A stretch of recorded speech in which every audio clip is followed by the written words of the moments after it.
PSC ഡയറിയിലേക്ക് സ്വാഗതം. നമ്മൾ ഇന്നിവിടെ പഠിക്കാൻ പോകുന്നത് കേരളം ഭരണവും ഭരണ സംവിധാനവും എന്ന ടോപ്പിക്കിലെ കാര്യങ്ങളാണ്. അപ്പോൾ നമ്മൾ കഴിഞ്ഞ ക്ലാസ്സിൽ പഠിച്ചിരുന്നത് ആരോഗ്യ പദ്ധതികളാണ് പഠിച്ചുകൊണ്ടിരുന്നത്. അതിൻ്റെ ബാലൻസ് നമുക്ക് എടുക്കാനുണ്ട്. അത് പഠിച്ചതിന് ശേഷം തുടർന്ന് നമുക്ക് പഠിക്കാം. അപ്പോൾ നിങ്ങൾ ഈ ചാനൽ ആദ്യമായിട്ടാണ് കാണുന്നതെങ്കിൽ ചാനൽ സബ്സ്ക്രൈബ് ചെയ്യുക, ബെല്ലൈക്കൺ എനേബിൾ ചെയ്യുക.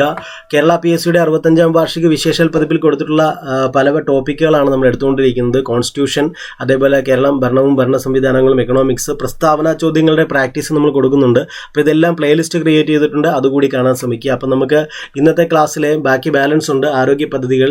അപ്പോൾ അതിൻ്റെ ആദ്യത്തെ പോയിന്റിലേക്ക് നമുക്ക് കടക്കാം. ഇവിടെ പറയുന്ന നോക്കുക, കേരള സർക്കാർ ആരംഭിച്ച സുബോധം എന്ന ബോധവൽക്കരണ പരിപാടി എന്തിനെതിരെയുള്ളതാണ്? അത് ലഹരി ഉപയോഗത്തിനെതിരെയുള്ളതാണ്. ഇത് എളുപ്പമാണ്, കണക്ട് ചെയ്യാൻ എളുപ്പമാണ്. കാരണം ബോധമുള്ളവർ ചെയ്യുന്ന പരിപാടിയല്ലല്ലോ ലഹരി ഉപയോഗിക്കുക എന്നുള്ളത്. അതുകൊണ്ട് തന്നെ സുബോധം എന്നൊരു പദ്ധതിയെ നമുക്ക് ലഹരി ഉപയോഗമായിട്ട് അങ്ങനെ കണക്ട് ചെയ്യാം, അല്ലേ? ഒരു ബോധം ഉണ്ടാകാൻ വേണ്ടിയിട്ട്, ലഹരി ഉപയോഗത്തിൽ നിന്നും പിന്മാറ്റി ബോധം ഉണ്ടാകാൻ വേണ്ടിയിട്ടുള്ളൊരു പദ്ധതി എന്ന് വേണമെങ്കിൽ ആലോചിക്കാം. അല്ലെങ്കിൽ സുബോധം, ബോധമുള്ളവർ ചെയ്യുന്നൊരു പരിപാടിയല്ല ലഹരി ഉപയോഗം എന്ന് നമുക്കറിയാം, അല്ലെ? അങ്ങനെ നമുക്ക് കണക്ട് ചെയ്യാം. അപ്പോൾ നിങ്ങളൊരു ബുക്ക് എടുക്കുക. ഈ പഠിക്കുന്ന സമയത്ത് മാത്രം ഒരു ബുക്ക് വേണം. നിങ്ങൾ ആ ബുക്ക് എടുത്തിട്ട് സുബോധം എന്ന് എഴുതി വയ്ക്കുക, അതിന് നേരെ ലഹരി ഉപയോഗം എന്ന് എഴുതി വയ്ക്കുക. എന്നിട്ട് ഒരു 24 മണിക്കൂറിന് ശേഷം ആ ബുക്ക് എടുത്തിട്ട് നിങ്ങൾക്ക് റിഫ്രഷ് ചെയ്യാൻ പറ്റുന്നുണ്ടോ എന്ന് നോക്കണം. അതിങ്ങനെ നോക്കണം. സുബോധം, എന്താണ് സുബോധം എന്ന് ആലോചിക്കുക. എന്താണ് ലഹരി ഉപയോഗത്തിനെതിരെയുള്ള പരിപാടി. അങ്ങനെ നിങ്ങൾ കണക്ട് ചെയ്ത് ഓർക്കാൻ പറ്റുന്നുണ്ടെങ്കിൽ 24 മണിക്കൂറിന് ശേഷം നിങ്ങൾക്കിത് കിട്ടിയെന്നുള്ളതാണ്. അപ്പോൾ കിടപ്പിലായ രോഗികളെ, ഇവിടെ നോക്കുക, കിടപ്പിലായ രോഗികളെ വീട്ടിലെത്തി ചികിത്സിക്കുന്ന പദ്ധതിയാണ് സാന്ത്വനം എന്ന് പറയുന്നത്, അല്ലെ? സാന്ത്വനം.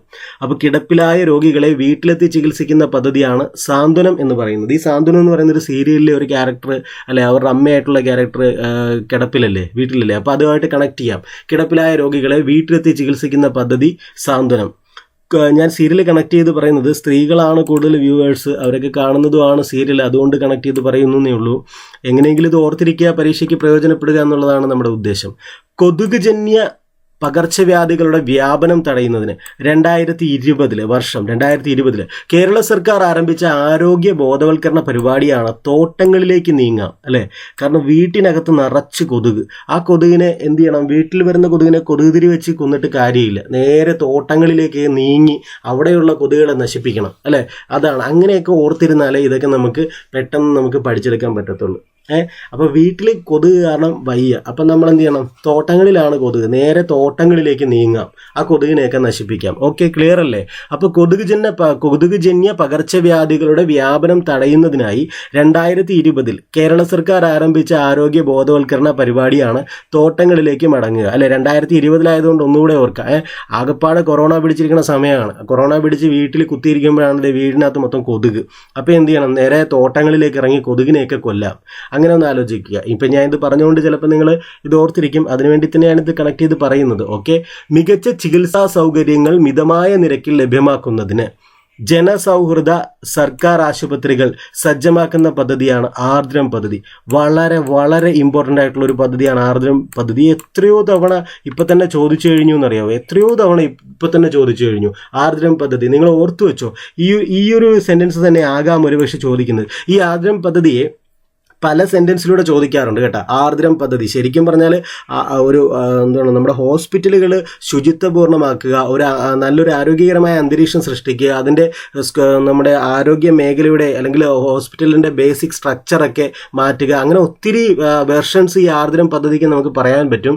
അതുകൊണ്ട് നിങ്ങൾ പ്രീവിയസ് ഇയർ ക്വസ്റ്റ്യൻസ് വർക്കൗട്ട് ചെയ്യുമ്പോൾ ആർദ്രം ഒന്ന് കണ്ടു കഴിഞ്ഞാൽ നോക്കുക കേട്ടോ. കൃത്യമായിട്ട് ആർദ്രം ഇനിയും പലതവണ ചോദിക്കാൻ സാധ്യതയുള്ളൊരു പ്രോജക്റ്റാണ്, പദ്ധതിയാണ് ആർദ്രം എന്ന് പറയുന്നത്. അതുകൊണ്ട് ഇത് വളരെയധികം ഇമ്പോർട്ടൻ്റ് ആണ് ആർദ്രം കേട്ടോ. അപ്പോൾ നോക്കുക, ഇവിടെ എന്തൊക്കെയാണ് പറയുന്നത്? മികച്ച ചികിത്സാ സൗകര്യങ്ങൾ മിതമായ നിരക്കിൽ ലഭ്യമാക്കുന്നതിന് ജനസൗഹൃദ സർക്കാർ ആശുപത്രികൾ സജ്ജമാക്കുന്ന പദ്ധതിയാണ് ആർദ്രം എന്ന് പറയുന്നത്. ഞാൻ പറയാം, അപ്പം ഈ പറയുന്ന ഈ ഒരു വെർഷൻ മാത്രമല്ല ആർദ്രത്തിനുള്ളത്. അത് നിങ്ങൾ വേറെ എവിടെയെങ്കിലും ആർദ്രം പഠിക്കുമ്പോൾ നിങ്ങൾ അതൊക്കെ നോട്ട് ചെയ്ത് വയ്ക്കുക. ആർദ്രം വളരെ ഇമ്പോർട്ടൻ്റ് ആണ്. അടുത്തത്, ഡയാലിസിസിന് വിധേയരാകുന്ന BPL വിഭാഗത്തിലുള്ളവർക്ക് ധനസഹായം നൽകുന്ന സർക്കാർ പദ്ധതിയാണ് സമാശ്വാസം എന്ന് പറയുന്നത്.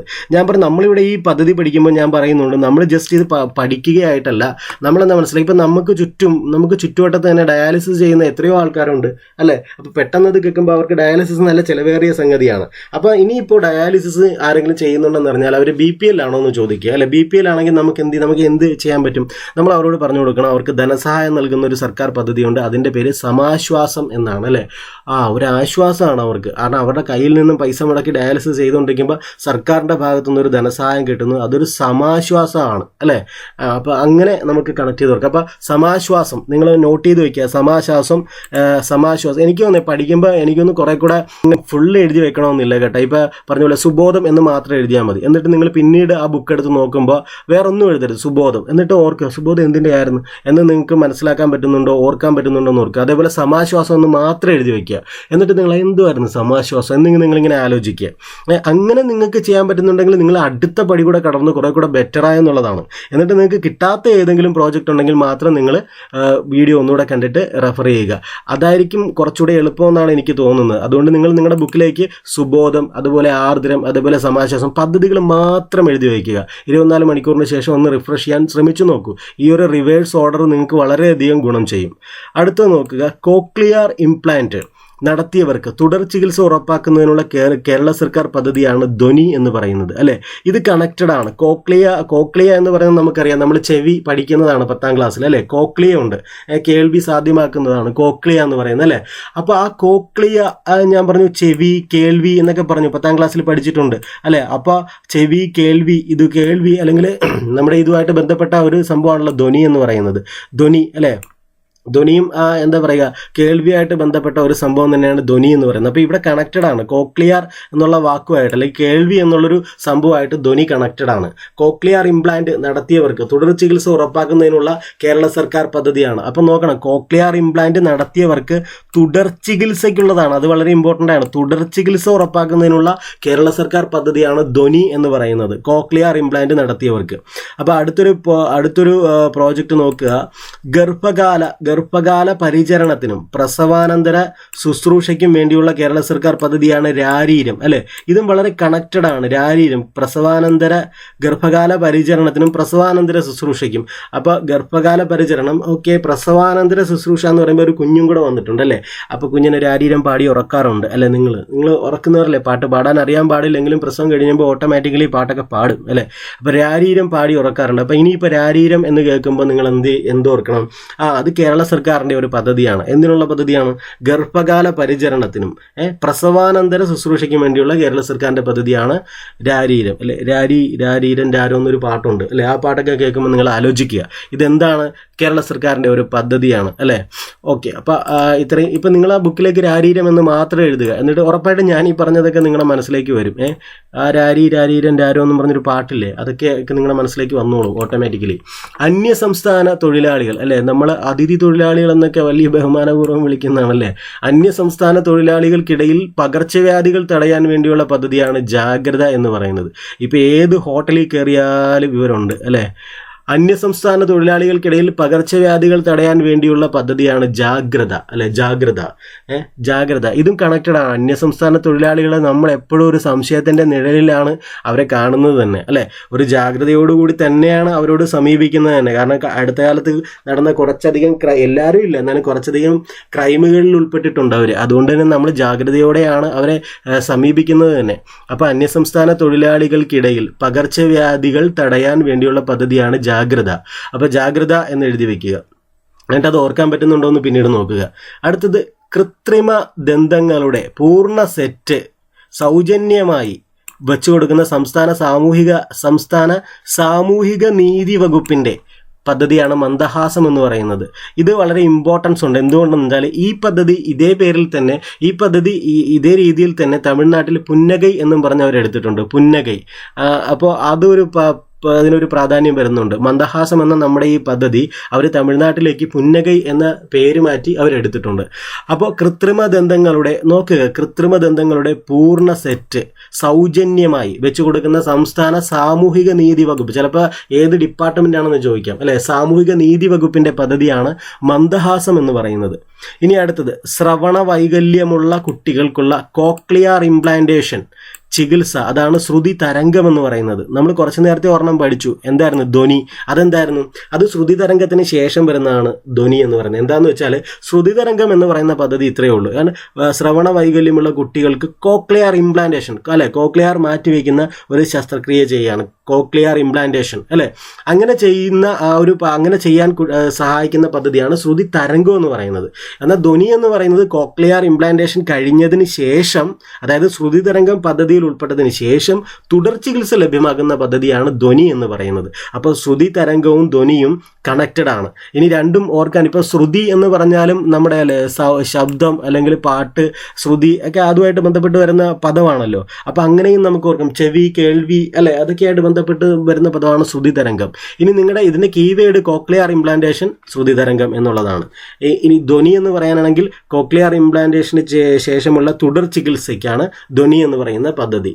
അപ്പോൾ ശ്രുതി തരംഗവും ധ്വനിയും അടുപ്പിച്ച് തന്നെ എഴുതി വയ്ക്കുക, അത് കണക്റ്റഡ് ആണെന്ന് എഴുതി വയ്ക്കുക, അപ്പം നിങ്ങൾക്ക് മനസ്സിലായിക്കോളും. 18 വയസ്സിൽ താഴെയുള്ള കുട്ടികൾക്ക് മാരക രോഗങ്ങൾക്ക് സൗജന്യ ചികിത്സ നൽകുന്ന പദ്ധതിയാണ് താലോലം പദ്ധതി അല്ലേ. അത് കേൾക്കുമ്പോൾ തന്നെ നമുക്കൊരു വിഷമം ഉണ്ടാവും അല്ലേ. കാരണം വെച്ചാൽ 18 വയസ്സിന് താഴെയുള്ള കുട്ടികൾക്ക് മാരക രോഗങ്ങൾ പിടിപെടുക എന്ന് പറഞ്ഞു കഴിഞ്ഞാൽ അല്ലെ, ആ കുട്ടികളുടെ അവസ്ഥ എന്തായിരിക്കും അല്ലെ. 18 വയസ്സേ ആയിട്ടുള്ളൂ അല്ലേ. അപ്പോൾ അത് നമ്മൾ മാതാപിതാക്കൾ എന്ത് ചെയ്യും, അവരെ 18 വയസ്സാണെങ്കിൽ കൂടിയും അവരെ മടിയിലിരുത്തി താലോലിക്കും അല്ലേ.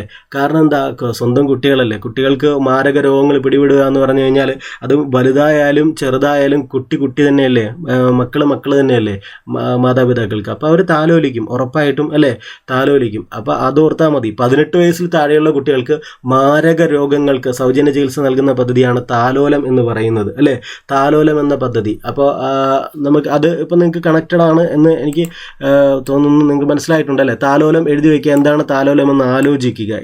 ഈ ക്ലാസ് കഴിഞ്ഞ ഉടനെ തന്നെ നിങ്ങളിങ്ങനെ ഈ പ്രോജക്റ്റ് ജസ്റ്റ് ഒന്ന് റിവൈസ് ചെയ്താൽ നിങ്ങൾക്ക് നല്ലതായിരിക്കും. അതിനുശേഷം കൃത്യമായിട്ട് 24 മണിക്കൂറിന് ശേഷം നാളെ രാവിലെ നിങ്ങൾ എഴുന്നേറ്റ് നോക്കണം, അല്ലെങ്കിൽ എപ്പോഴാണോ ഇത് നിങ്ങൾ കാണുന്നത് അതിനുശേഷം 24 മണിക്കൂറിന് ശേഷം നിങ്ങളത് നോക്കുക. അടുത്തത് നോക്കുക, ആശാ വർക്കർ. നമ്മൾ സ്ഥിരം കാണുന്നതാണല്ലേ ആശാ വർക്കർ എന്നതിൻ്റെ പൂർണ്ണരൂപം. ഇത് പണ്ടൊരു ചോദ്യം ചോദിച്ചിട്ടുള്ളതാണ് PSC കേട്ടോ. Accredited social health activist worker എന്നുള്ളതാണ് ആശാ വർക്കർ കേട്ടോ. ആശ എന്ന് പറഞ്ഞാൽ അക്രഡിറ്റഡ് സോഷ്യൽ ഹെൽത്ത് ആക്ടിവിസ്റ്റ് എന്നാണ്. അക്രഡിറ്റഡ് എന്നുണ്ട്, അക്രഡിറ്റഡ് സോഷ്യൽ ഹെൽത്ത് ആക്ടിവിസ്റ്റ് ആണ് ആശ എന്ന് പറയുന്നത്. അപ്പോൾ ആശാ വർക്കർ എന്താണെന്ന് മനസ്സിലായിട്ടുണ്ടല്ലോ. അപ്പോൾ ഇത് ചോദിച്ചിട്ടുള്ളതാണ്, നോട്ട് ചെയ്ത് വയ്ക്കുക ആശ. ഇനി അശ്വമേധം പദ്ധതി ഏത് രോഗവുമായി ബന്ധപ്പെട്ടിരിക്കുന്നു? അത് കുഷ്ഠമാണ്, കുഷ്ഠം. അപ്പോൾ അശ്വമേധം എന്ന് കേൾക്കുമ്പോഴേ അല്ലെ കുഷ്ഠം എന്ന് കണക്ട് ചെയ്ത് വെക്കാൻ പറ്റണം. അശ്വമേധം കുഷ്ഠം, അശ്വമേധം കുഷ്ഠം. അശ്വമേധം പദ്ധതി കുഷ്ഠരോഗവുമായി ബന്ധപ്പെട്ടിരിക്കുന്നു. അശ്വമേധം പദ്ധതി കുഷ്ഠരോഗവുമായി ബന്ധപ്പെട്ടിരിക്കുന്നു. അപ്പം പദ്ധതി നിങ്ങൾ എഴുതി വയ്ക്കുക അശ്വമേധം. ഇതും ചോദിച്ചിട്ടുള്ള പ്രീവിയസ് ക്വസ്റ്റ്യൻ ആണ് കേട്ടോ. അടുത്തത് പ്രമേഹാനുബന്ധ നേത്രപടല രോഗങ്ങളുടെ പരിശോധനയ്ക്കും ചികിത്സയ്ക്കുമായി കേരള സർക്കാർ ആരംഭിച്ച പദ്ധതിയാണ് നയനാമൃതം. അപ്പം നയനം എന്ന് പറയുന്നത് കേൾക്കുമ്പോഴേ അറിയാം കണ്ണുമായി ബന്ധപ്പെട്ടതാണ് അല്ലെ. അമൃതം എന്ന് പറയുമ്പോഴേ മധുരമാണ് അല്ലെ, മധുരം. അപ്പം 2 വാക്കിൽ ഉണ്ട്, ഈ 2 വാക്കിൽ ഇതിൻ്റെ കീവേഡ് ഉണ്ട്, അല്ലെങ്കിൽ അതിൻ്റെ ക്ലൂ ഉണ്ട്. എന്താണ്? പ്രമേഹാനുബന്ധ അല്ലെ, പ്രമേഹം അല്ലെ, അത് മധുരം അല്ലെ. പ്രമേഹാനുബന്ധ നേത്രപടലം, കണ്ണ് അല്ലെ, നയനം. നേത്രപടല രോഗങ്ങളുടെ പരിശോധനയ്ക്കും ചികിത്സയ്ക്കുമായി കേരള സർക്കാർ ആരംഭിച്ച പദ്ധതിയാണ് നയനാമൃതം. അപ്പം നിങ്ങൾ നയനാമൃതം എന്ന് എഴുതി വയ്ക്കുക. എന്നിട്ട് ആലോചിക്കുക, നയനാമൃതം അല്ലെ, നയനാമൃതം. അമൃതം എന്നൊക്കെ കേട്ടാലേ അത് ഉറപ്പായിട്ട് ഈ പ്രമേഹമായിട്ട് ബന്ധപ്പെട്ട് വരുന്നതായിരിക്കും. പിന്നെ നയനം എന്ന് കേൾക്കുമ്പോൾ അറിയാമല്ലോ. അപ്പം അങ്ങനെ കണക്റ്റഡ് ആണ് ആ വാക്ക്. നയനാമൃതം എന്ന് എഴുതി വയ്ക്കുക. അത് നിങ്ങൾ ആലോചിക്കുക. പ്രമേഹാനുബന്ധ നേത്രപടല രോഗങ്ങളുടെ പരിശോധനയ്ക്കാണ് ചികിത്സയ്ക്കുമായി കേരള സർക്കാർ ആരംഭിച്ച പദ്ധതിയാണ് നയനാമൃതം എന്ന് പറയുന്നത്. എനിക്ക് തോന്നുന്നു നിങ്ങൾക്കത് കണക്റ്റഡ് ആവുന്നുണ്ട്. ഇപ്പം ഇത്രയും പഠിച്ച പദ്ധതികളൊക്കെ വളരെ സിമ്പിളായിട്ട് നിങ്ങൾക്ക് മനസ്സിലായിട്ടുണ്ടെന്ന് വിചാരിക്കുന്നു. അടുത്തതാണ് സംസ്ഥാന ആരോഗ്യ വകുപ്പ് നടപ്പിലാക്കുന്ന സ്കൂൾ തല ആരോഗ്യ പദ്ധതിയാണ് ബാലമുകുളം അല്ലെ. അവിടെയുണ്ട്, ഇതായത് സ്കൂൾ തല ആരോഗ്യ പദ്ധതിയാണ് അല്ലെ. സ്കൂൾ തല ആരോഗ്യം. ഇപ്പം സ്കൂളിലാണ് കുട്ടികൾ അല്ലെ ഉള്ളത്, കൂടുതൽ കുട്ടികളുള്ളത് എവിടെയാണ്? സ്കൂളിലാണ് ബാലന്മാരുള്ളത് അല്ലെ. ബാലന്മാരാണെങ്കിലും അല്ലെ കുട്ടികൾ അവരുള്ളത് സ്കൂളിലാണ്. അപ്പോൾ സ്കൂൾ തല ആരോഗ്യ പദ്ധതിയാണ് ബാലമുകുളം എന്ന് പറയുന്ന ആരോഗ്യ പദ്ധതി. സംസ്ഥാനത്തെ എല്ലാ വിഭാഗം ജനങ്ങളെയും ഉൾക്കൊള്ളുന്ന അർബുദ പരിശോധനാ സംവിധാനമാണ് ക്യാൻസർ സുരക്ഷിത കേരളം എന്ന് പറയുന്നത്. സംസ്ഥാനത്തെ എല്ലാ വിഭാഗം ജനങ്ങളെയും ഉൾക്കൊള്ളുന്ന അർബുദ പരിശോധനാ സംവിധാനമാണ് ക്യാൻസർ സുരക്ഷിത കേരളം. അത് ആ പേരിൽ നിന്ന് തന്നെ കിട്ടും അല്ലെ, ക്യാൻസർ, അർബുദം. അപ്പോൾ ഇത്രയുമാണ് നമ്മുടെ ആരോഗ്യ പദ്ധതികൾ എന്ന് പറയുന്നത്. അടുത്തതായിട്ട് നമുക്ക് പഠിക്കാനുള്ളത് ഭിന്നലിംഗക്കാർക്കായുള്ള പദ്ധതികളാണ്. അപ്പം നമുക്ക് ആ പദ്ധതികൾ നമുക്ക് നോക്കാം. ഒന്നാമത്തേത് ട്രാൻസ്ജെൻഡർ വിഭാഗത്തിൽപ്പെട്ടവർക്ക് സുരക്ഷിതമായ വാസസ്ഥലം ഒരുക്കുന്നതിനുള്ള കേന്ദ്ര സർക്കാർ പദ്ധതിയാണ് ഗരിമ ഗൃഹ. അപ്പോൾ എന്താണ് ഗരിമ ഗൃഹ? ട്രാൻസ്ജെൻഡർ വിഭാഗത്തിൽപ്പെട്ടവർക്ക് സുരക്ഷിതമായ വാസസ്ഥലം ഒരുക്കുന്നതിനുള്ള കേന്ദ്ര സർക്കാർ പദ്ധതിയാണ് ഗരിമ ഗൃഹ. അപ്പം ഞാൻ എപ്പോഴും പറയാറുള്ളത് പോലെ തന്നെ നിങ്ങളിതൊരു വലിയ പഠനം എന്ന രീതിയിൽ അങ്ങനത്തെ ഒരു ആറ്റിറ്റ്യൂഡ് ഇരിക്കരുത്.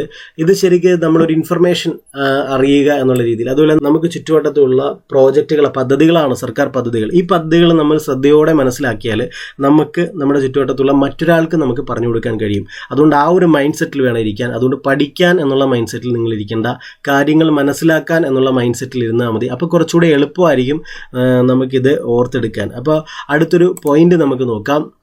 ഭിന്നശേഷിക്കാരായ കുട്ടികളിൽ കോവിഡ് സൃഷ്ടിച്ച ഒറ്റപ്പെടുത്തൽ മറികടക്കാനായി സമഗ്ര ശിക്ഷ കേരളയുടെ നേതൃത്വത്തിൽ ആരംഭിച്ച പദ്ധതിയാണ് ജാലകങ്ങൾക്കപ്പുറം. ശ്രദ്ധയോടെ കേട്ടാൽ മതി.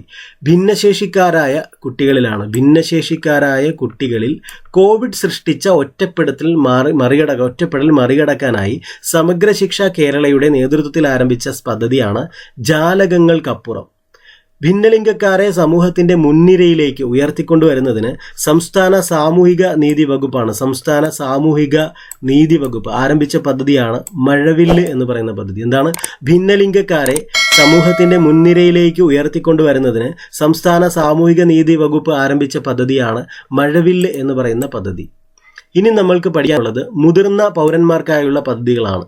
അപ്പോൾ ഈ പദ്ധതി കറക്റ്റായിട്ട് മനസ്സിലാക്കി നോക്കി. ഈ പുസ്തകത്തിലെല്ലാം എടുത്തു പറയും. സ്ത്രീകൾക്കുള്ള പദ്ധതികൾ, കുട്ടികൾക്കുള്ള പദ്ധതികൾ അങ്ങനെ എടുത്തു പറയുന്നുണ്ട്. അതുകൊണ്ട് തന്നെ ക്വസ്റ്റ്യൻ വരാനുള്ള സാധ്യത താഴെ കൊടുത്തിരിക്കുന്നതിൽ കുട്ടികളുമായി ബന്ധപ്പെട്ട പദ്ധതി ഏതെന്ന് ചോദിക്കാം.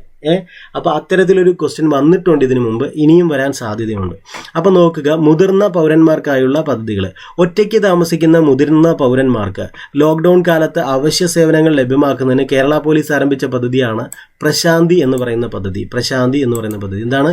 ഒറ്റയ്ക്ക് താമസിക്കുന്ന മുതിർന്ന പൗരന്മാർക്ക് ലോക്ക്ഡൗൺ കാലത്ത് അവശ്യ സേവനങ്ങൾ ലഭ്യമാക്കുന്നതിന് കേരള പോലീസ് ആരംഭിച്ച പദ്ധതിയാണ് പ്രശാന്തി എന്ന് പറയുന്ന പദ്ധതി.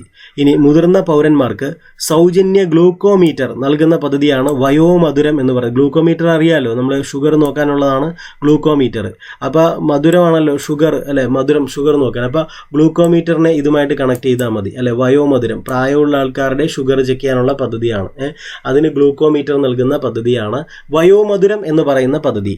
വയോജനങ്ങൾക്കുള്ള സേവനങ്ങൾ കണ്ടെത്താൻ സ്റ്റാർട്ടപ്പുകളെ പ്രോത്സാഹിപ്പിക്കുന്ന പദ്ധതിയാണ് സേജ് എന്ന് പറഞ്ഞാൽ senior care ageing growth engine എന്നാണ്. സേജ് എന്നതിൻ്റെ പൂർണ്ണരൂപം എന്താണ്? Senior care ageing growth engine എന്നാണ്. അപ്പോൾ വയോജനങ്ങൾക്കുള്ള സേവനങ്ങൾ കണ്ടെത്താൻ സ്റ്റാർട്ടപ്പുകളെ പ്രോത്സാഹിപ്പിക്കുന്ന പദ്ധതിയാണ്. അപ്പോൾ സേജ് എന്ന് പറഞ്ഞിട്ടൊരു പദ്ധതി നമുക്കിടയിലുണ്ട്. സാമൂഹിക, സാമ്പത്തിക, ശാരീരിക ബുദ്ധിമുട്ട് അനുഭവിക്കപ്പെടുന്ന മുതിർന്ന പൗരന്മാർക്ക് അടിയന്തര സാഹചര്യങ്ങളിൽ സഹായമെത്തിക്കാനുള്ള കേരള സർക്കാർ പദ്ധതിയാണ് വയോരക്ഷ. രക്ഷയുണ്ടല്ലേ? അടിയന്തര സന്ദർഭങ്ങളിൽ സഹായം, രക്ഷ എത്തിക്കുക, അല്ലേ? സാമൂഹിക, സാമ്പത്തിക, ശാരീരിക ബുദ്ധിമുട്ട് അനുഭവിക്കുന്ന മുതിർന്ന പൗരന്മാർക്ക് അടിയന്തര സാഹചര്യങ്ങളിൽ സഹായം എത്തിക്കാനുള്ള കേരള സർക്കാർ പദ്ധതിയാണ് വയോരക്ഷ എന്ന് പറയുന്ന പദ്ധതി. വയോജനങ്ങൾക്കും ജീവിതശൈലി രോഗങ്ങളുള്ളവർക്കും മരുന്ന് വീട്ടിലെത്തിക്കാനുള്ള കേരള സർക്കാർ പദ്ധതിയാണ് കാരുണ്യ അറ്റ് ഹോം. അവിടെ തന്നെ അറ്റ് ഹോം കിടക്കുന്നത് കൊണ്ട് അതിനെ നമുക്ക് വീട്ടിലെത്തിക്കാനുള്ള പദ്ധതിയായിട്ട് കണക്ട് ചെയ്യാൻ പറ്റും. അപ്പോൾ എന്താണ്? വയോജനങ്ങൾക്കും ജീവിതശൈലി രോഗങ്ങളുള്ളവർക്കും മരുന്ന് വീട്ടിലെത്തിക്കാനുള്ള കേരള സർക്കാർ പദ്ധതിയാണ് കാരുണ്യ അറ്റ് ഹോം. അല്ല, ഇത് കേട്ടുകൊണ്ടിരിക്കുന്ന ഉദ്യോഗാർത്ഥികൾ, അല്ലെ, വീട്ടിൽ പ്രായമുള്ള ആൾക്കാരുള്ള ഉദ്യോഗാർത്ഥികളുണ്ടാവും, അല്ലെ? അപ്പോൾ അവർ മനസ്സിലാക്കുക, ഇങ്ങനൊരു പദ്ധതി ഉണ്ട്, അത്യാവശ്യ ഘട്ടങ്ങളിൽ മരുന്ന് വീട്ടിലെത്തിക്കണമെങ്കിൽ ഇങ്ങനെ കേരള സർക്കാരിൻ്റെ ഒരു പദ്ധതി ഉണ്ടെന്ന് മനസ്സിലാക്കി വെക്കുക. അല്ലെങ്കിൽ നമ്മുടെ തൊട്ടടുത്ത് ആരെങ്കിലും ഇതേ അവസ്ഥയിലുണ്ടെങ്കിൽ ഇത് മനസ്സിലാക്കി വെച്ചിട്ട് അവർക്ക് പറഞ്ഞു കൊടുക്കുക. അപ്പോൾ വയോജനങ്ങൾക്കും ജീവിതശൈലി രോഗങ്ങളുള്ളവർക്കും മരുന്ന് വീട്ടിലെത്തിക്കാനുള്ള കേരള സർക്കാർ പദ്ധതിയാണ് കാരുണ്യ അറ്റ് ഹോം. തൊഴിൽ രഹിതരായ മുതിർന്ന പൗരന്മാർക്ക് വേണ്ടി സർക്കാർ ആരംഭിക്കുന്ന സ്വയം തൊഴിൽ പദ്ധതിയാണ് നവജീവൻ എന്ന് പറയുന്നത്. അപ്പോൾ തൊഴിൽ രഹിതരായ മുതിർന്ന പൗരന്മാർക്ക് വേണ്ടി സർക്കാർ ആരംഭിക്കുന്ന സ്വയം തൊഴിൽ പദ്ധതി ഏതാണ്? നവജീവൻ എന്ന് പറയുന്നത്. മുനിസിപ്പൽ കോർപ്പറേഷൻ പരിധിയിലെ എത്ര വയസ്സിന് മുകളിൽ പ്രായമുള്ളവരുടെ ആരോഗ്യ സംരക്ഷണത്തിനായി കേരള സർക്കാർ ആരംഭിച്ച പദ്ധതിയാണ് വയോമിത്രം, ഈ പദ്ധതി നിങ്ങൾ കേട്ടിട്ടുണ്ടാവും, വയോമിത്രം പദ്ധതി. അത് 65 വയസ്സിന് മേലുള്ളവർക്കാണ്, 65 വയസ്സിന് മേലുള്ളവർക്കാണ് ഈ വയോമിത്രം പദ്ധതി. ഇത് എവിടെയാണ്? മുനിസിപ്പൽ അല്ലെങ്കിൽ കോർപ്പറേഷൻ പരിധിയിലെ 65 വയസ്സിന് മുകളിൽ പ്രായമുള്ളവരുടെ ആരോഗ്യ സംരക്ഷണത്തിനായി കേരള സർക്കാർ ആരംഭിച്ച പദ്ധതിയാണ് വയോമിത്രം പദ്ധതി. ഒന്നുകൂടെ പറയാം, മുനിസിപ്പൽ അല്ലെങ്കിൽ കോർപ്പറേഷൻ പരിധിയിലെ 65 വയസ്സിന് മുകളിൽ പ്രായമുള്ളവരുടെ ആരോഗ്യ സംരക്ഷണത്തിനായി കേരള സർക്കാർ ആരംഭിച്ച പദ്ധതിയാണ് വയോമിത്രം പദ്ധതി എന്ന് പറയുന്നത്. അടുത്ത് നോക്കുക, ബ്രാൻഡ് അംബാസഡർമാരാണ്. ബ്രാൻഡ് അംബാസഡർമാർ. അപ്പോൾ ഈ വയോജനങ്ങളുടെ പദ്ധതി ഇവിടെ തീരുന്നില്ല, അതുകൊണ്ട് അതിൻ്റെ ഇടയ്ക്ക് ഇത് കൊടുത്തിട്ടുണ്ട്. അത് ഓർഡറിൽ ഞാൻ വായിച്ചു പോകുന്നേ ഉള്ളൂ. ഈ ബ്രാൻഡ് അംബാസഡർമാർ കൊടുത്തിട്ടുണ്ട്. സുകൃതം പദ്ധതി അല്ലെ, സുകൃതം പദ്ധതിയുടെ ബ്രാൻഡ് അംബാസഡർ മമ്മൂട്ടിയാണ്. ഇത് വർഷങ്ങളായിട്ട് ഇദ്ദേഹം തന്നെയാണ് സുകൃതം പദ്ധതിയുടെ ബ്രാൻഡ് അംബാസഡർ മമ്മൂട്ടി. ഇത് നമുക്ക് കണക്ട് ചെയ്യാൻ എളുപ്പമാണ്, കാരണം മമ്മൂട്ടി സുകൃതം എന്ന് പറയുന്ന ഒരു സിനിമയിലെ നായകനായിരുന്നു അല്ലേ, നമ്മൾ കണ്ടിട്ടുള്ളതാണ് അല്ലേ. ആ സിനിമയിലെ നായകനായിരുന്നു മമ്മൂട്ടി എന്ന് പറയുന്നത്. നായിക എന്ന് പറയുന്നത് ഞാൻ അത് ഓർക്കുന്ന ശാന്തി കൃഷ്ണയായിരുന്നു തോന്നുന്നു നായിക. അപ്പം അതിൽ വിഷയവും ക്യാൻസറുമായിട്ട് ബന്ധപ്പെട്ടെന്തോ ആയിരുന്നു എന്നാണ് എൻ്റെ ഒരു ഊഹം. അപ്പോൾ സുകൃതം അത് അങ്ങനെ കണക്ട് ചെയ്യാം. മമ്മൂട്ടിയുടെ സിനിമയാണ്, മമ്മൂട്ടി തന്നെയാണ് ബ്രാൻഡ് അംബാസഡർ അല്ലേ. അപ്പോൾ ക്ഷയരോഗ നിവാരണ പദ്ധതിയുടെ ഗുഡ്വിൽ അംബാസഡർ മോഹൻലാലാണ്. ക്ഷയരോഗം അല്ലെ, ക്ഷയരോഗം. അശ്വമേധം എന്ന് പറയുന്നൊരു പദ്ധതി നമ്മൾ പഠിച്ചിട്ടുണ്ട് അല്ലേ, അത് ക്ഷയരോഗവുമായി ബന്ധപ്പെട്ടതാണ്. ക്ഷയരോഗ നിവാരണ പദ്ധതിയുടെ ഗുഡ്വിൽ അംബാസഡർ മോഹൻലാലാണ്. അതുപോലെ കേരള ബാലാവകാശ കമ്മീഷൻ ആരംഭിച്ച ബാലസൗഹൃദ കേരളം പദ്ധതിയുടെ ബ്രാൻഡ് അംബാസഡർ ഗോപിനാഥ് മുതുകാടാണ്. കഴിഞ്ഞ കുറച്ച് മാസങ്ങൾക്ക് മുമ്പ് ഇതുമായിട്ട് ബന്ധപ്പെട്ട ചില ആരോപണങ്ങളൊക്കെ അദ്ദേഹം നേരിടുന്നതും അതിന് മറുപടി കൊടുക്കുന്നതൊക്കെ കണ്ടു. അപ്പോൾ കേരള ബാലാവകാശ കമ്മീഷൻ ആരംഭിച്ച ബാലസൗഹൃദ കേരളം പദ്ധതിയുടെ ബ്രാൻഡ് അംബാസഡർ, ഈ പദ്ധതിയുടെ ബ്രാൻഡ് അംബാസഡർ ആയതുകൊണ്ടല്ല അദ്ദേഹത്തിന് അങ്ങനെ ചില അഭിപ്രായ വ്യത്യാസങ്ങളൊക്കെ വന്നത്, വേറെന്തോ വിഷയങ്ങളാണ്. ഞാൻ പറഞ്ഞു വന്നത് റീസെൻ്റായിട്ട് ഇദ്ദേഹം പത്രത്തിൽ ഇങ്ങനെ ഒരു വിഷയത്തിൽ വന്നതുകൊണ്ട് സൂചിപ്പിച്ചു എന്നേ ഉള്ളൂ, ആനുകാലിക സംഭവമാണല്ലോ. അപ്പോൾ കേരള ബാലാവകാശ കമ്മീഷൻ ആരംഭിച്ച ബാലസൗഹൃദ കേരളം പദ്ധതിയുടെ ബ്രാൻഡ് അംബാസഡർ ഇദ്ദേഹമാണ്.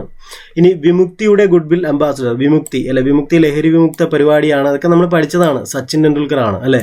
വിമുക്തിയുടെ ഗുഡ്വിൽ അംബാസഡർ സച്ചിൻ ടെണ്ടുൽക്കർ. അടുത്തത് ശുഭയാത്ര പദ്ധതിയുടെ ബ്രാൻഡ് അംബാസഡർ മോഹൻലാലാണ്. ശുഭയാത്ര പദ്ധതിയുടെ ബ്രാൻഡ് അംബാസഡർ മോഹൻലാലാണ് അല്ലെ. ഇദ്ദേഹത്തിൻ്റെ മകന് യാത്ര ഇഷ്ടപ്പെടുന്ന ഒരാളാണ് മോഹൻലാലിൻ്റെ മകൻ പ്രണവ് മോഹൻലാൽ അല്ലെ, യാത്ര ഇഷ്ടപ്പെടുന്ന ഒരാൾ. അപ്പോൾ മോഹൻലാൽ അല്ലെ, അത് മറ്റേ മോഹൻലാലിൻ്റെ മോൻ പ്രണവ് മോഹൻലാൽ യാത്ര ചെയ്യാൻ പുറപ്പെടുമ്പോൾ മോനെ ശുഭയാത്ര എന്ന് പറയുന്നതായിട്ട് സങ്കല്പിക്കുക അല്ലെ. ശുഭയാത്ര. സംസ്ഥാനത്തെ അവയവദാന പദ്ധതിയായ മൃതസഞ്ജീവനിയുടെ ബ്രാൻഡ് അംബാസഡറും മോഹൻലാൽ തന്നെയാണ് അല്ലെ. മോഹൻലാൽ തന്നെ. മൃതസഞ്ജീവനി, സംസ്ഥാനത്തെ അവയവദാന പദ്ധതിയായ മൃതസഞ്ജീവനിയുടെ ബ്രാൻഡ് അംബാസഡറും മോഹൻലാൽ തന്നെയാണ്. അടുത്തത് ക്ലീൻ ക്യാമ്പസ് സേഫ് ക്യാമ്പസ് പദ്ധതിയുടെ ബ്രാൻഡ് അംബാസഡർ മമ്മൂട്ടിയാണ്. ക്ലീൻ ക്യാമ്പസ് അല്ലെ, ക്യാമ്പസ് സേഫ് ക്യാമ്പസ്, അത് ഓർക്കല്ല. മമ്മൂട്ടി ഇപ്പോഴും യുവാവായിട്ട് തന്നെയല്ലേ നമ്മൾ കാണപ്പെടുന്നത്. ചുള്ളനായിട്ടുള്ള സുന്ദരനായിട്ടുള്ളൊരു അല്ലെ യുവാവ് അല്ലെ, ട്രെൻഡ് സെറ്റിംഗ് ആയിട്ടുള്ളൊരു നായകനാണ് മമ്മൂട്ടി. യുവത്വം അല്ലെ, യുവാവ്. അപ്പോൾ അതേപോലെ തന്നെ ക്ലീൻ ക്യാമ്പസ് സേഫ് ക്യാമ്പസ് അത് യുവാക്കളുടേതാണല്ലോ. അപ്പോൾ അങ്ങനെ കണക്ട് ചെയ്യുക, ക്ലീൻ ക്യാമ്പസ് സേഫ് ക്യാമ്പസ്. ഞാനീ പറയുന്ന ചില കാര്യങ്ങളൊക്കെ ജസ്റ്റ് കണക്ട് ചെയ്യാൻ വേണ്ടിയിട്ട് മാത്രമാണ് പറയുന്നത്. അപ്പോൾ അത് നിങ്ങൾ വേറൊരു രീതിയിൽ എടുക്കേണ്ട. നിങ്ങൾ പരീക്ഷാ ഹാളിലിരിക്കുമ്പോൾ ഞാനീ പറഞ്ഞതൊക്കെ ചിലപ്പോൾ ഒരുപക്ഷെ ഓർമ്മ വന്നേക്കാം. അപ്പോൾ അത് വെച്ചിട്ട് നിങ്ങൾക്ക് എഴുതാൻ പറ്റും. ഹരിത കേരളം പദ്ധതിയുടെ ബ്രാൻഡ് അംബാസഡർ യേശുദാസാണ്. ഹരിത കേരളം പദ്ധതിയുടെ ബ്രാൻഡ് അംബാസഡർ യേശുദാസാണ്. ബാലനിധി പദ്ധതിയുടെ ബ്രാൻഡ് അംബാസഡർ KS ചിത്രയാണ്. ബാലനിധി പദ്ധതിയുടെ ബ്രാൻഡ് അംബാസഡർ KS ചിത്രയാണ്. അപ്പോൾ ഇനി അടുത്തത് ഭിന്നശേഷിക്കാർക്കായിട്ടുള്ള പദ്ധതികളാണ് നമ്മൾ പഠിക്കുന്നത്. ഭിന്നശേഷിക്കാർക്കായിട്ടുള്ള പദ്ധതികൾ. ഈ പദ്ധതികളൊക്കെ നമ്മൾ അറിഞ്ഞിരുന്നാൽ നമ്മുടെ സുഹൃത്തുക്കളായിട്ടുള്ള ഭിന്നശേഷിയുള്ളവർക്ക് നമുക്ക് പറഞ്ഞു കൊടുക്കാൻ പറ്റും. അവർക്ക് ഓൾറെഡി അറിയാൻ പറ്റും, എന്നാലും മറ്റുള്ളവർക്കും ഒക്കെ നമുക്ക് ഓൾറെഡി പറഞ്ഞു കൊടുക്കാൻ പറ്റും. അതുകൊണ്ട് നിങ്ങൾ പദ്ധതികൾ മനസ്സിലാക്കുക, പഠിക്കേണ്ട, മനസ്സിലാക്കുക. അപ്പോൾ പദ്ധതി പറയുകയാണ്, ഭിന്നശേഷി വിഭാഗങ്ങളുടെ ക്ഷേമവും സംരക്ഷണവും ലക്ഷ്യമിട്ട് സാമൂഹിക നീതി വകുപ്പ് ആരംഭിക്കുന്ന പദ്ധതിയാണ് സഹജീവനം പദ്ധതി. എന്താണ്? ഭിന്നശേഷി വിഭാഗങ്ങളുടെ ക്ഷേമവും സംരക്ഷണവും ലക്ഷ്യമിട്ട് സാമൂഹിക നീതി വകുപ്പ് ആരംഭിക്കുന്ന പദ്ധതിയാണ് സഹജീവനം പദ്ധതി. ഭിന്നശേഷിയുള്ള കുട്ടികൾക്ക് അധ്യയന വർഷം നഷ്ടപ്പെടാതിരിക്കാനായി സമഗ്ര ശിക്ഷ കേരള ആരംഭിച്ച പദ്ധതിയാണ് വൈറ്റ് ബോർഡ് എന്ന പദ്ധതി. White board. ഭിന്നശേഷിയുള്ള കുട്ടികൾക്ക് അധ്യയന വർഷം നഷ്ടപ്പെടാതിരിക്കാനായി സമഗ്ര ശിക്ഷ കേരള ആരംഭിച്ച പദ്ധതിയാണ് വൈറ്റ് ബോർഡ് പദ്ധതി. ശാരീരിക മാനസിക വെല്ലുവിളികൾ നേരിടുന്ന കുട്ടികൾക്കായി കുടുംബശ്രീയുടെ ആഭിമുഖ്യത്തിലുള്ള സ്പെഷ്യൽ സ്കൂളാണ് ബഡ് സ്കൂൾ എന്നറിയപ്പെടുന്നത്. എന്താണ്? ശാരീരിക മാനസിക വെല്ലുവിളികൾ നേരിടുന്ന കുട്ടികൾക്കായി കുടുംബശ്രീയുടെ ആഭിമുഖ്യത്തിലുള്ള സ്പെഷ്യൽ സ്കൂളാണ് ബഡ് സ്കൂൾ എന്നറിയപ്പെടുന്നത്. ഭിന്നശേഷിക്കാരായ വനിതകളുടെ വിവാഹത്തിന് സഹായം നൽകുന്ന കേരള സർക്കാർ പദ്ധതിയാണ് പരിണയം. എന്താണ്? ഭിന്നശേഷിക്കാരായ വനിതകളുടെ വിവാഹത്തിന് സഹായം നൽകുന്ന കേരള സർക്കാർ പദ്ധതിയാണ് പരിണയം എന്ന് പറയുന്നത്. അതിൽ തന്നെ വിവാഹം അല്ലെ, പരിണയം, കല്യാണം, വിവാഹമൊക്കെ ആയിട്ട് ബന്ധപ്പെട്ട വാക്കല്ലേ പരിണയം അല്ലെ, പ്രണയം എന്നൊക്കെ പറയുന്നത്. അപ്പോൾ അടുത്തൊരു പോയിന്റ് നമുക്ക് നോക്കാം. സുഗമ ഭാരത് അഭിയാൻ ഏത് വിഭാഗക്കാരുടെ ക്ഷേമമാണ് ലക്ഷ്യമിടുന്നത്? ഭിന്നശേഷിക്കാർ. അപ്പോൾ എന്താണ് സുഗമ ഭാരത് അഭിയാൻ എന്ന് കേൾക്കുമ്പോൾ അത് ഭിന്നശേഷിക്കാരായിട്ട് കണക്ട് ചെയ്ത് വെക്കണം. അപ്പോൾ അടുത്ത ഒരു പദ്ധതി നമുക്ക് നോക്കാം. നമ്മളിവിടെ അപ്ലോഡ് ചെയ്യുന്ന എല്ലാ വീഡിയോയുടെയും പരീക്ഷ ടെലഗ്രാം ചാനലിലും വാട്സപ്പിലും നടത്താറുണ്ട്. ഡിസ്ക്രിപ്ഷൻ ബോക്സിൽ അതിൻ്റെ ലിങ്ക് ഉണ്ട്. താല്പര്യമുള്ളവർ ആ ലിങ്ക് വഴി ഇതിൽ ജോയിൻ ചെയ്യുക. ഭിന്നശേഷിക്കാരായ കുട്ടികളുടെ നിർധനരായ അമ്മമാർക്ക് സൗജന്യമായി ഈ ഓട്ടോ നൽകുന്ന സർക്കാർ പദ്ധതിയാണ് സ്നേഹയാനം പദ്ധതി. അല്ലെ, എന്താണ്? ഭിന്നശേഷിക്കാരായ കുട്ടികളുടെ നിർധനരായ അമ്മമാർക്ക് സൗജന്യമായി ഈ ഓട്ടോ നൽകുന്ന സർക്കാർ പദ്ധതിയാണ് സ്നേഹയാനം പദ്ധതി. കേരളത്തെ അംഗപരിമിത സൗഹൃദമാക്കുക എന്ന ലക്ഷ്യത്തോടെ സംസ്ഥാന സർക്കാർ ആവിഷ്കരിച്ച പദ്ധതിയാണ് അനുയാത്ര. ഇത് മിക്കവാറും പരീക്ഷകളിൽ ഓപ്ഷൻ്റെ കൂടെയൊക്കെ കാണാറുണ്ട്. അനുയാത്ര ചിലപ്പോൾ ഡയറക്റ്റ് തന്നെ ചോദിച്ചിട്ടുമുണ്ട്. കേരളത്തെ അംഗപരിമിത സൗഹൃദമാക്കുക, അതാണ് അതിൻ്റെ ലക്ഷ്യം. എന്താണ്? കേരളത്തെ അംഗപരിമിത സൗഹൃദമാക്കുക എന്ന ലക്ഷ്യത്തോടെ സംസ്ഥാന സർക്കാർ ആരംഭിച്ച പദ്ധതിയാണ്, സംസ്ഥാന സർക്കാർ ആവിഷ്കരിച്ച പദ്ധതിയാണ് അനുയാത്ര. ഭിന്നശേഷിക്കാർക്ക് ആവശ്യമായ സേവനങ്ങൾ ലഭ്യമാക്കുന്നതിന് കേരള സർക്കാർ സാമൂഹിക നീതി വകുപ്പ് ആരംഭിച്ച പദ്ധതിയാണ് പരിരക്ഷ. എന്താണ്? ഭിന്നശേഷിക്കാർക്ക് ആവശ്യമായ സേവനങ്ങൾ ലഭ്യമാക്കുന്നതിന് കേരള സർക്കാർ സാമൂഹിക നീതി വകുപ്പ് ആരംഭിച്ച പദ്ധതിയാണ് പരിരക്ഷ. ഭിന്നശേഷിക്കാരായ അമ്മമാർക്ക് കുഞ്ഞിന് 2 വയസ്സാകുന്നതുവരെ സഹായധനം നൽകുന്നതിനായി സംസ്ഥാന സർക്കാർ നടപ്പിലാക്കിയ പദ്ധതിയാണ് മാതൃജ്യോതി എന്ന് പറയുന്ന പദ്ധതി. അപ്പോൾ നമ്മൾ ഈ പദ്ധതിയൊക്കെ അറിഞ്ഞാൽ നമുക്ക് തൊട്ടടുത്തുള്ള അറിയാവുന്നവർക്കൊക്കെ നമുക്ക് പറഞ്ഞു കൊടുത്ത് അവരെയൊക്കെ നമുക്ക് സഹായിക്കാൻ പറ്റും. ഭിന്നശേഷിക്കാരായ അമ്മമാർക്ക് കുഞ്ഞിന് 2 വയസ്സാകുന്നതുവരെ സഹായധനം നൽകുന്നതിനായി സംസ്ഥാന സർക്കാർ നടപ്പിലാക്കിയ പദ്ധതിയാണ് മാതൃജ്യോതി എന്ന് പറയുന്ന പദ്ധതി. ഇനി നമ്മൾ പഠിക്കാൻ പോകുന്നത് വിനോദസഞ്ചാര പദ്ധതികളാണ്. ഇത് കേരളം ഭരണവും ഭരണ സംവിധാനവും എന്ന ടോപ്പിക്കിലൊക്കെ വരുന്നതാണിത്. തുടർന്നങ്ങോട്ട് വരുമ്പോൾ വ്യത്യസ്തമായ കുറച്ച് ടോപ്പിക്കുകളൊക്കെ വരുന്നുണ്ട്. നിങ്ങൾ പഠിക്കാൻ നമ്മൾ വേഗത്തിൽ തീർക്കാൻ ശ്രമിക്കും. നോക്കുക, വിനോദസഞ്ചാര പദ്ധതികൾ. തുഞ്ചത്തെ എഴുത്തച്ഛൻ, വൈക്കം മുഹമ്മദ് ബഷീർ, OV വിജയൻ, MT വാസുദേവൻ നായർ തുടങ്ങിയവരുടെ തട്ടകങ്ങളെ ബന്ധിപ്പിക്കുന്നതോടൊപ്പം നിളാതീരത്തെ സാംസ്കാരിക പൈതൃകവും കോർത്തിണക്കുന്ന പദ്ധതിയാണ് മലബാർ ലിറ്റററി സർക്യൂട്ട്. അത് കൊള്ളാം അല്ലേ? അത് നല്ലൊരു പരിപാടിയാണ്. എന്താ? തുഞ്ചത്ത് എഴുത്തച്ഛൻ, വൈക്കം മുഹമ്മദ് ബഷീർ, OV വിജയൻ, MT വാസുദേവൻ നായർ അല്ലെ തുടങ്ങിയവരുടെ തട്ടകങ്ങളെ, അവരുടെ സ്ഥലങ്ങളെ ബന്ധിപ്പിക്കുന്നതോടൊപ്പം നിളാതീരത്തെ ഭാരതപ്പുഴയുടെ തീരത്തെ സാംസ്കാരിക പൈതൃകവും കോർത്തിണക്കുന്ന പദ്ധതിയാണ് മലബാർ ലിറ്റററി സർക്യൂട്ട് എന്ന് പറയുന്നത്. മലബാർ ലിറ്റററി, ആ സാഹിത്യം എന്നുള്ള വാക്ക് വരുന്നുണ്ട് അല്ലേ? Circuit, Malabar literary circuit. ഇനി മലനാട് റിവർ ക്രൂയിസ് ടൂറിസം പദ്ധതി നിലവിൽ വരുന്ന ജില്ല കോഴിക്കോടാണ്. കോഴിക്കോട്. എന്താണ്? Malanad Malabar river cruise tourism. Malanad Malabar river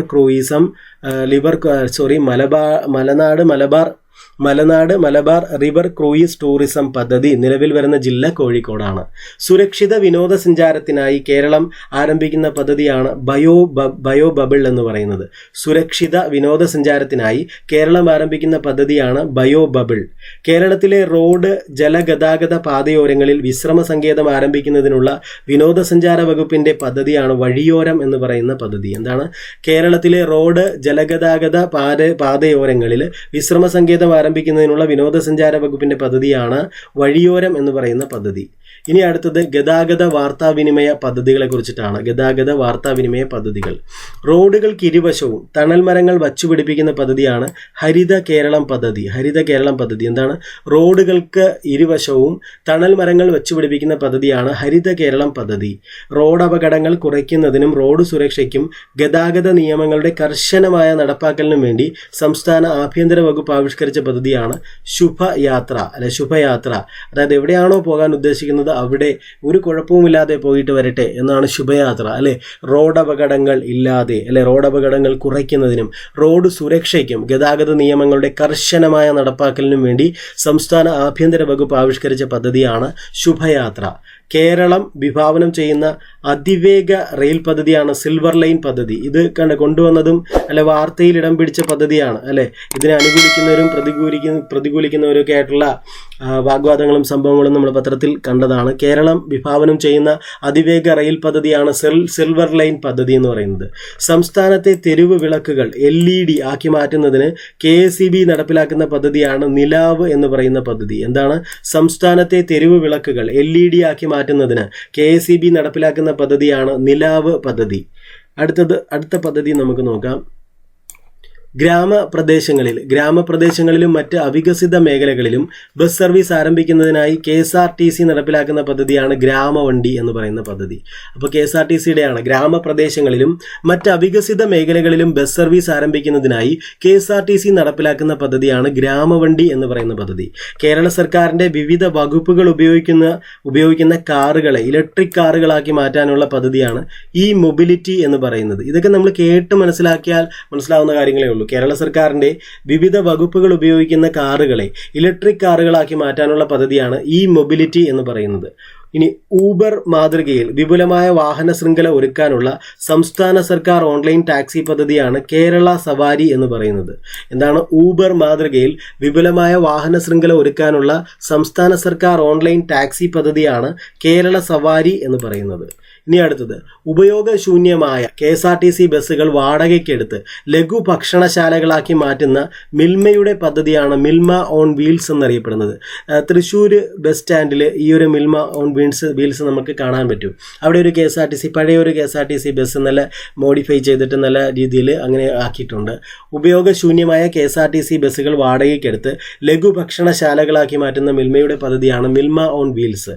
KSRTC പമ്പുകളിൽ നിന്ന് പൊതുജനങ്ങൾക്ക് ഇന്ധനം നിറയ്ക്കുന്നതിനായി കേന്ദ്ര പൊതുമേഖലാ എണ്ണ കമ്പനികളുമായി ചേർന്ന് KSRTC ആരംഭിക്കുന്ന പദ്ധതിയാണ് KSRTC യാത്രാ ഫ്യൂവൽസ്. എന്താണ്?